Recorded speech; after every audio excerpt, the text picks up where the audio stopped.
तीन चोर। बहुत दिनों की बात है। किसी शहर में रमन, घीसा और राका तीन चोर रहते थे। तीनों को थोड़ा थोड़ा विद्या का ज्ञान था। तीनों चोरों को विद्या का ज्ञान प्राप्त होने के कारण बहुत घमंड था। विद्या द्वारा तीनों चोर शहर में बड़े बड़े लोहे की तिजोरियों को तोड़ देते थे और बैंकों को लूट लिया करते थे। इस तरह तीनों चोरों ने शहर के लोगों की नाक में दम कर रखा था। एक बार तीनों चोरों ने एक बड़े बैंक में डकैती करके सारा माल उड़ा दिया।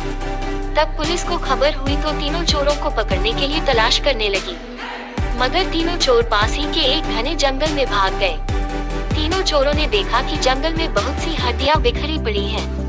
रमन ने अनुमान लगाकर कहा, ये तो किसी शेर की हड्डियां हैं। मैं चाहूँ तो सभी हड्डियों को अपनी विद्या के ज्ञान द्वारा जोड़ सकता हूँ। घीसा को भी विद्या का घमंड था, सो वह बोला, अगर ये शेर की हड्डियां हैं तो मैं इनको अपनी विद्या द्वारा शेर की खाल तैयार कर उसमें डाल सकता हूँ। रमन और घीसा की बात सुनकर राका का भी घमंड उमड़ पड़ा और उसने कहा, तुम दोनों इतना काम कर सकते हो तो मैं भी अपनी विद्या द्वारा इसमें प्राण डाल सकता हूँ। तीनों चोर अपनी विद्या का प्रयोग करने लगे। कुछ देर बाद रमन ने सारी हड्डियों को जोड़ दिया और घीसा ने शेर की हुबहू जान डाल दी। थोड़ी देर में तीनों चोर सामने एक जीवित भयानक शेर को देखकर थर-थर कांपने लगे, मगर शेर के पेट में तो एक दाना नहीं था।